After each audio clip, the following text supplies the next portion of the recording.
informs how you make decisions. And what you make decisions, that informs everything around your life, right? I mean, you hear this all the time in Wings. They teach you some wonderful things here. So my job, let me tell you a little bit about my job. My job is in fact, oh, look there. Oh, she told me it wasn't this. She told me it was up there. I'm so sorry, folks. All right, now I'm going to look here. And you told me the wrong thing. It's all right. Thank you. You sure you could have yelled at me and told me to move the thing. Sorry I covered you up there. I have my notes. So my job is to create documentary films. And as part of that, my job is to find the facts. And my job is to find the truth. And my job, and this is very important, is to be honest about it. Because finding the facts and telling a truth may not be honest. And I want to explain those two things very quickly for you. Yes?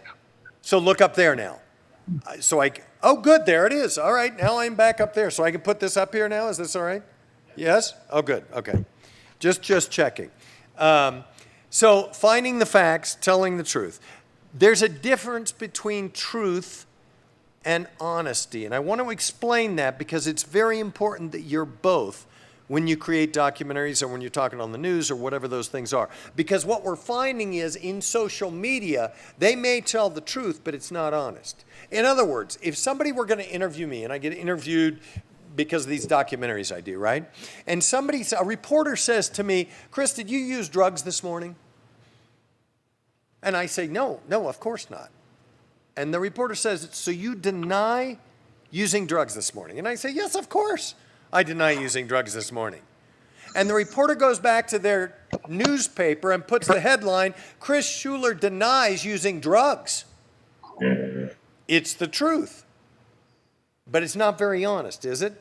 Because it gives people the wrong perception. We see that a lot in the media now. We see it in the media. We see it on social media tremendously. So that's why we did this documentary. It's called Vaccination from the Misinformation Virus, right? And I want to tell you a little bit about how we discovered the truth and the honest way to say it. We did that. We started this in 2017. That's before the pandemic.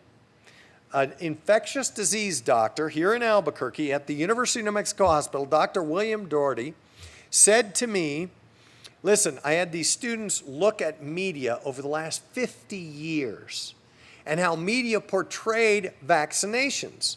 And 50 years ago, all the movies were very much having these doctors discover a vaccine that saves the community. But now, movies and TV shows make the vaccination the bad guy. Look at the movie Legend. You get injected, you turn into a werewolf or whatever it is, right? So suddenly the media has shifted, and it has shifted views. So this is why we started this. 2017, we started looking at finding the experts, the very best scientists anywhere that we could find. And then we honed it down to the ones that you're going to see tonight. Some of them are from here in New Mexico, which is great. Some of them are in California. Some of them are on the East Coast. We found the very best, most knowledgeable, honest, and truthful scientists that we could find to make this right. So that's what we've done. And I want to share some of these pieces with you today. And then I'm going to talk about different segments. And then we're going to come back, and I know you're going to go into breakout rooms, and we can answer any questions. So if you think of questions, keep them in your mind, and I'm glad to answer them as best I can for you. I'm a television guy. I'm not a doctor, but I can certainly talk to what the doctors told me, which is true. So first, for those of you who are religious, I know many of you are spiritual. I certainly am too. And I wanted to see what the connection was between science and faith. And there's a woman named Carissa Culbreth who is a pastor at a very big church out in Rio Rancho. She also happens to be an infectious disease doctor for Tricor Labs. If you've gotten tested for COVID, Her shop is the one who did the testing. So I want you to hear what she has to say about science and faith. Let's take a look at this first video.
Isn't that an interesting perspective? I believe in things I cannot see. Isn't that what we all do with our faith? We believe in things we cannot see. She's a scientist. It's pretty interesting, isn't it? She's wonderful, too. She's in the whole documentary, and she's just brilliant. Next, I'd like to take a look. We're going to do a little educational things. I wanted to know how vaccines spread so quickly. You've heard about vaccines spreading all over the place. Let's take a look. We have a doctor her name's Dr. Sarah DeValle, wonderful woman. She works up at Los Alamos. She's a mathematical epidemiologist. I know that's a big word, and I didn't even know what that meant. She's a mathematical epidemiologist. She figures these things out. Let's take a listen to Sarah DeValle talking about how viruses spread.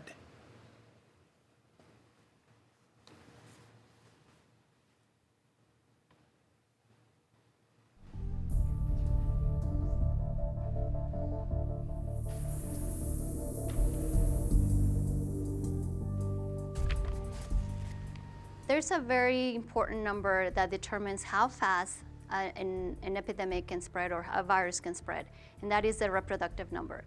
And so if the number is less than 1, that means that the virus cannot spread to even one person.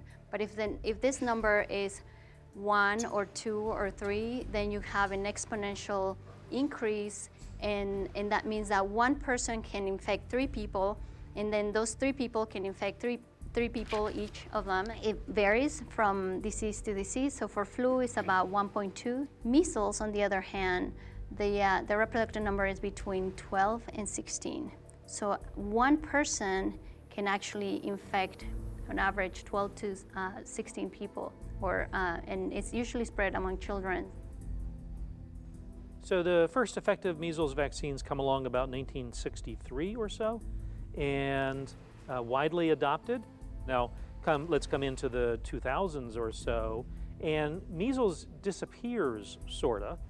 People forget about measles. It's not, your cousins don't get measles. You don't know kids in your class who got measles, and so some parents become complacent, become confused, and thinking that the measles vaccine is a dangerous thing when it is not, and so they withheld vaccine from their kids. Those kids accumulate, and just like a whole bunch of tinder out in the forest, you throw a spark of a virus amid a bunch of vulnerable kids, and you can have an explosion of measles cases, and that's what happens. The Disneyland outbreak from a few years ago. So that gives you an idea of, now you learned about the reproductive number. So one of my questions was, well, how does COVID fit into that reproductive number thing? And what they're saying is the initial version of COVID is somewhere, I believe, between 2 and 4. So you can see that it would spread pretty rapidly. You saw the measles reproductive numbers like 13. The Delta variant that you've heard about that is now sort of taking over everything, its reproductive number, if I'm correct, is somewhere between 10 and 14. So that's why it's spreading so quickly between all these people. In the documentary, we had a nurse who talked about her little boy. I think he was 9 months old and got measles at Disneyland out in California. And they thought measles was eradicated. They thought measles was gone. And what happened with measles, and it's an interesting lesson for us in COVID and vaccinations, is they wiped out measles with a vaccine, right? Everybody thought it was gone, as Dr. Grabenstein was saying. And then suddenly there were some parents in some areas that said, nah, I think it's scary. I don't want to get my kids vaccinated. And the measles came back. Because if you don't have enough people vaccinated or have enough antibodies in them, then it has a chance to flourish again. It's just this weird, crazy thing. Anyway, I wanted to share that reproductive number with you. One of the things that I was very curious about is how vaccines got started. How did they begin? Why did they even, how did they come about, and when did they come about? And how did people learn about it? And how did scientists create them? And it is a crazy story about cows. I kid you not. It's about cows. And so we wanted to tell this story, and I think you're going to enjoy this, and you're going to learn about the word vaccines and where it comes from. This is an interesting story, and we do have a beautiful cow in this story too. So let's take a look about how vaccines came to be.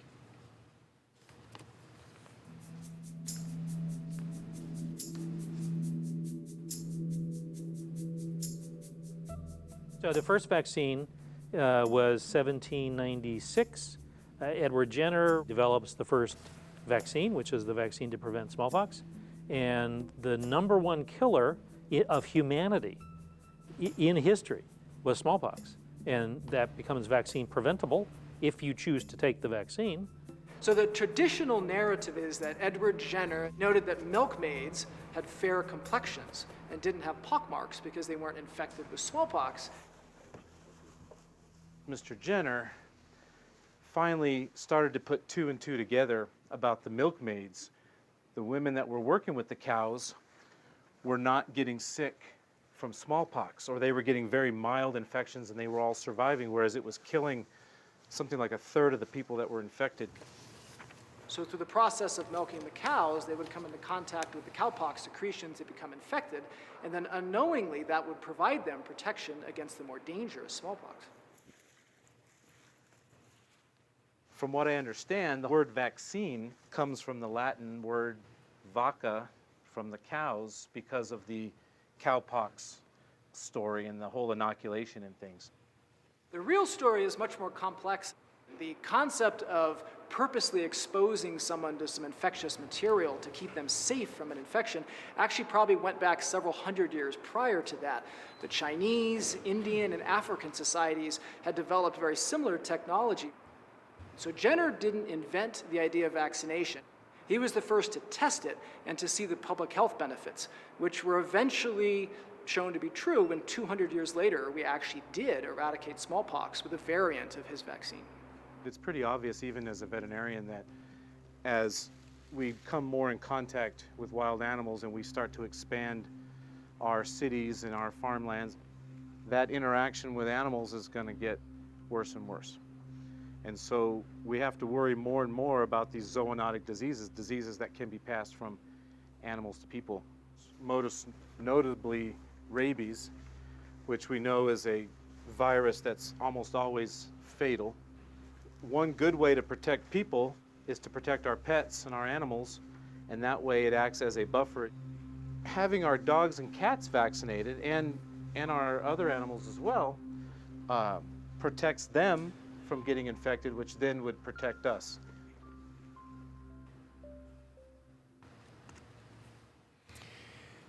So now we understand how vaccines came about. So that, and as I understand it, listening to that, you take part of this disease, right, and then you put it into people, and then they develop antibodies and it fights the vaccine. That sounds scary to me. I know it sounds scary to some of you too. But the question becomes, how do you take this disease and make it safe enough to put into somebody's body, and then the body gets ready? A doctor explained it in the documentary, which I'm not going to show you, this one little piece. He talks about it's like a fighter preparing for a fight. And you get ready, and you sweat, and you toil, and you work out, and you do all those things necessary, and you have sparring partners, right? And you practice with those people, and you work until you get really good at it, and then you're ready to go into the real ring, in a real situation. And this is what happens with our bodies and vaccines.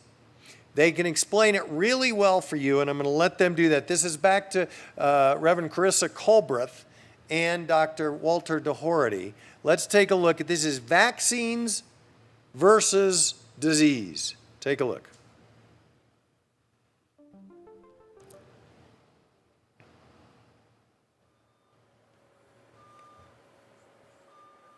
One thing that we're really learning so much about right now is called the microbiome. And that is this whole interaction of this microbial world inside our bodies. So bacteria that are naturally occurring, they're inside of our body to keep us healthy. So we have microbes that are part of our natural community, and then we have microbes that are pathogens, and those pathogens are the ones that cause disease. And so vaccines, they come in to play because they are able to then help our bodies combat the pathogens that cause disease in our bodies. So the vaccine is actually injecting a portion of the pathogen you're trying to prevent without that causing any damage. We can inject just that part. Not capable of causing disease, but it is capable of allowing the immune system to learn and practice on it so that when you actually do see the pathogen, you're prepared. And we produce antibodies, we produce T cells that are able to recognize that pathogen in the future. So if we get it exposed to it again, the whole immune response will start over again. Your body is learning. It learns from the vaccine. The immune system practices so that when the actual time arrives, when you're exposed to the real pathogen, it's ready to go, armed and ready for battle. So I don't think it's an overstatement at all to say vaccinations are one of the most important medical advancements in history. So the key takeaway there is the really important part of what they're saying. I know you've heard some people say, well, I'm worried they're going to inject me and I'm going to get COVID from it, or I'm going to get sick from this vaccine. They ensure that the vaccines are not active. They cannot inject you. He was talking about the flu vaccine. I'm not sure if he did in that piece, but talking about the flu vaccine, and some people are scared they're going to get the flu from the flu vaccine. They can't. It's not possible. It is taking an inactive part that just allows the body to say, I can figure this out and I can fight against this. And they make sure it's a part that's not going to hurt you and not going to affect you. That's the key. That's the really important thing. Something else that people were concerned with, you've heard of the mRNA, right? The mRNA. Two of them, Pfizer and Moderna, are the two mRNA vaccines. What is mRNA? Well, everybody thinks it's this brand new thing. It just was invented. It was invented in like 3 or 4 months just to make the vaccine. That is not the truth, and it's certainly not honest.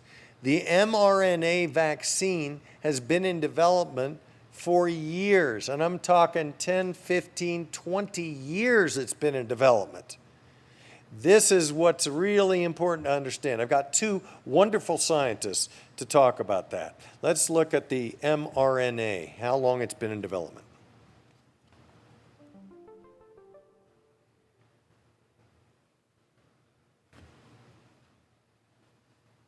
Now, going to the messenger RNA vaccines, which Pfizer and Moderna have, we have had the technology for the messenger RNA since 1990.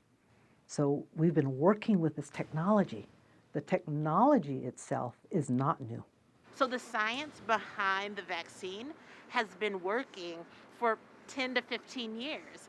And now when we have a global pandemic, we take the science of the last decade, and we build a vaccine based on that. And so while warp speed sounds good as a marketing piece, right? It sounds really good. Science never happens at warp speed. Science is always built by the scientists from before, and we take the backbone that was provided by each scientist and we move the field forward. Isn't that interesting?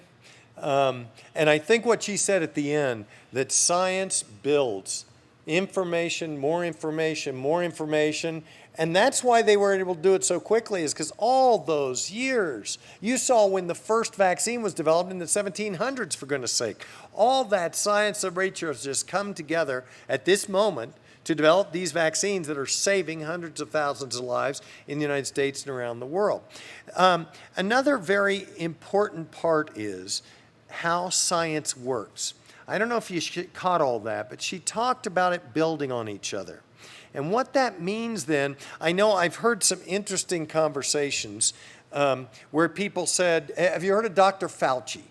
Everybody's heard of Dr. Fauci or the CDC. And Dr. Fauci was saying early on this. And then he changed his mind, they say. He flip-flopped. Nah, he learned. When you learn things, it's like you're learning things now. You learn things along the way, and you change course based on what you learn. So the more data that comes in, we've just heard that the FDA has said, okay, we're not sure that we should have a third dose of the Pfizer vaccine for everybody. They're learning. They're getting more data, and they want to make sure that data informs their decisions, right? It's just like with my company. It's been around for 25, 30 years now, Ann, right? My goodness. And along the way, I've made mistakes. We've all made mistakes somewhere along the way. But the good thing is, Lord willing, we learn and we change based on those mistakes, right? That's how science works too. That's why when they learn more things about this vaccine, then they shift course a little bit, right? Or they shift course here. And they have the best scientists in the world looking at these things and making sure that it's accurate, truthful, honest information. Now, I'm guessing there's some of you whose religious beliefs or spiritual beliefs, or if you're Native American and you follow native health care, right? And native medicine is important to you and completely understandable. We went and interviewed some natives leaders. The governor of Acoma Pueblo, the woman you just saw, and you'll see her again here, Dr. Malvina McCabe, is Navajo. And we talked about, I interviewed them and said, there's native medicine, and then there's traditional Western medicine. How does this work with something like a vaccine? This is a very good question. Let's take a look at some of the answers.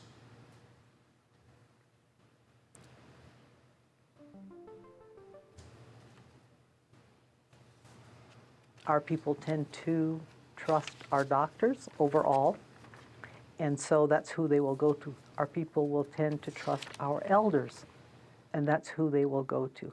Our people tend to trust our traditional practitioners, and that's who they will go to.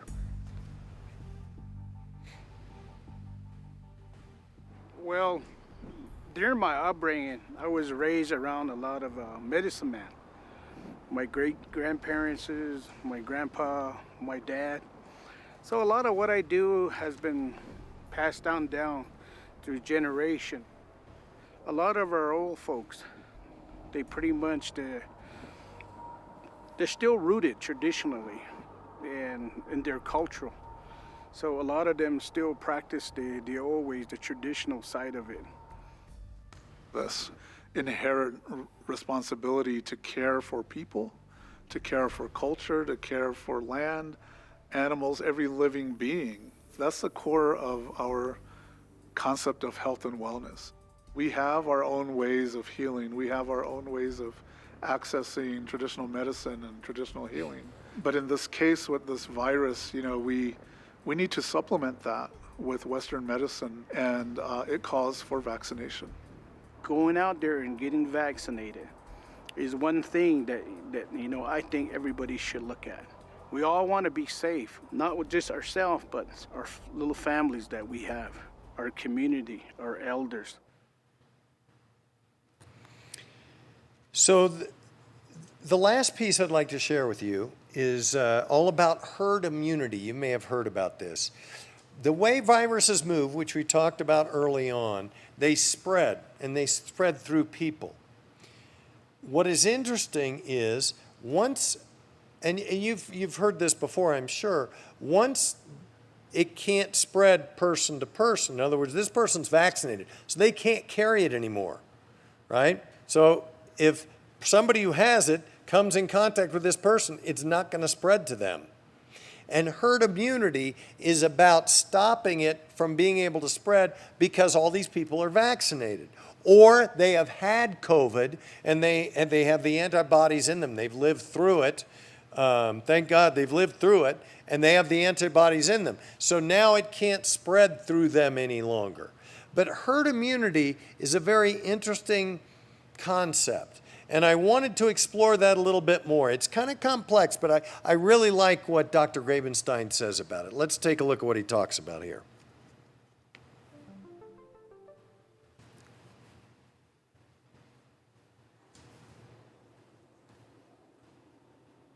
If enough people are immune, then it's hard for the virus to jump from one person to the next. With a virus like measles that is extremely transmissible, you have to have 95 or more % of the people protected, immune, to prevent transmission. Other viruses aren't quite so transmissible. You can get away with a smaller number. Herd immunity is about efficiency, and some of that herd immunity is being contributed by people who have had the disease before, some by people who are who've been vaccinated. But then the number is going to change based on whether, am I wearing a mask? Are you wearing a mask? How far apart are we? Am I singing at church and sending out droplets? All of those things, it's not like there's a magic number because the people keep moving around in the society and doing different things, and that number's probably different at different places on different days. So COVID is this crazy monster, and it looks for ways to infect more people. And you've heard about the Delta variant, you've heard about the Mu variant, you've heard about all these different variants that are coming along. That's because COVID is shifting to try to infect more people. And that's why these vaccines are so really, really crucially important. Because if you get vaccinated, you stop it, and it can infect more people, so it can't change and it can't go on and on. Now, I know it is your choice and it is your decision whether or not you should get vaccinated. Hopefully, they're going to make vaccines available to you. I can tell you, having studied this for the last 3 years, I'm not a scientist, but I got the best scientists in the world telling me about this stuff. You've seen some of them here tonight. This is the only way we're going to get out of this pandemic. It's going to go on a little while. It's going to go on a little while. But the more of us that get vaccinated, the less movement there is of this thing, and the more chance there is we're going to get back to normal and we're going to save some lives. It's much riskier to get sick from COVID than it is risky to get sick from the vaccine, because frankly, you can't get sick from the vaccine. So I'll leave you with that, and I will stick around for questions, and I know you want to tell them to get on the YouTube channel and Hoovus the Doovus. Hi, everybody. Yep, we're here today. Chris and I working off the same microphone. Let's hold this up. Thank you, Chris, for helping me. So many people have gone to our YouTube channels, but you haven't subscribed. And it's so simple. At the top, just subscribe for us. It doesn't mean anything, except that when we get 1,000 subscribers, and we get about 400 YouTube viewers a week, then we can start making money. And that'll start bringing in some money for us to be able to keep doing what we're doing. So all you have to do is go to the YouTube channel, and this is the link right here, Wings for Life International. You could scan this code right here, or you could go to our website at Wings Fly and click on the top YouTube channel and just click subscribe. And it doesn't cost you anything. It doesn't do anything except gives us somebody that's doing that. Now, I'm going to close with the story, and then we're going to go out to our breakout rooms, because this, I know, is a hot topic. I know it's a hot topic for so many people, but I just think it's really important to listen to what the scientists have to say. And I always try to close with a story. Chris, don't run too far, because you're going to be right back up here. But anyway, I was thinking, oh my gosh, what am I going to share? And I found this story, and I think it kind of works. And it's called Don't Follow the Follower, and this is by Earl Nightingale. 95% of people never succeed because they're following the wrong group. Processionary caterpillars crawl in long, undulating lines, one creature behind the other. Fabre, a French entomologist, once led a group of these caterpillars along the rim of a large flower pot, so that the leader of the procession found himself nose to tail with the last caterpillar in the procession, forming a circle, so there was no beginning and no end. And through sheer force of habit and, of course, instinct, this ring of caterpillars circled the flower pot for 7 days and 7 nights, until they all died from exhaustion and starvation. An ample supply of food was close at hand and plainly visible, but it was outside the range of that circle. So these caterpillars continued along the same beaten path, because that's what they were doing. What's interesting is that people often behave in a similar way. Habit patterns and ways of thinking become deeply established, and it's easier and more comforting to follow them sometimes than to cope with change, even when the change may represent freedom, achievement, and success, and with the caterpillars, living. If someone shouts fire, people automatically follow the crowd, and many thousands have needlessly died because of it. How many people have stopped to ask themselves, is this really the best way out of here? I used to be a flight attendant, and we always say sometimes the best exit is out the back of the airplane if you're at the back of the airplane, or the wing if you're over the wing. You don't have to run to the front. So many people miss the boat because it's easier and more comforting to follow without questioning the qualifications of the people just ahead, than to do something independent and think on your own. A hard thing for most people to fully understand is that people in such numbers can be so wrong, like these caterpillars going round and round the edge of the flower pot, with life and food just a short distance away. If most people are living that way, it must be right, they think. But a little checking will reveal that throughout all recorded history, the majority of mankind has an unbroken record of being wrong about most things, and especially important things. For a time, man thought that the earth was flat. Later, we discovered and thought the sun, moon, and planet traveled around the earth. Both ideas now, of course, are ridiculous. But at the time, they were believed and defended by the vast majority of followers. In the hindsight of history, we must have looked like these caterpillars, blindly following the following out of habit, rather than stepping out and looking for the truth.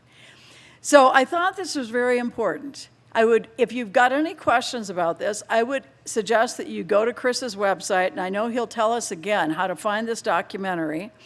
And he has found, and like he said, he started doing this back in 2017, before any of us had ever heard the word COVID. So I want you to think about this, and I want us to be wise and not just follow like that caterpillar and do foolish things. Why do we want to get sick? Why do we want to have a loved one die? Why do we want to harm ourselves? So please educate yourself and do what you think is the right thing for you. We are now going to go to breakout rooms. If you're on Facebook, this is going to be the end of our Facebook and our YouTube time with you. Next week, we have another great speaker. Be here at 6 o'clock next week. And we look forward to seeing you then. So now we are going to go into breakout rooms. We'll be in breakout rooms for about 3 minutes. I want you to come up with questions that you have for Chris, and then we're going to go and come all back together, and then we're going to have Chris answer the questions. So Chris, be prepared. I'm sure there are going to be all kinds of questions here for you. So, okay, Omar, let's go to the breakout rooms right now.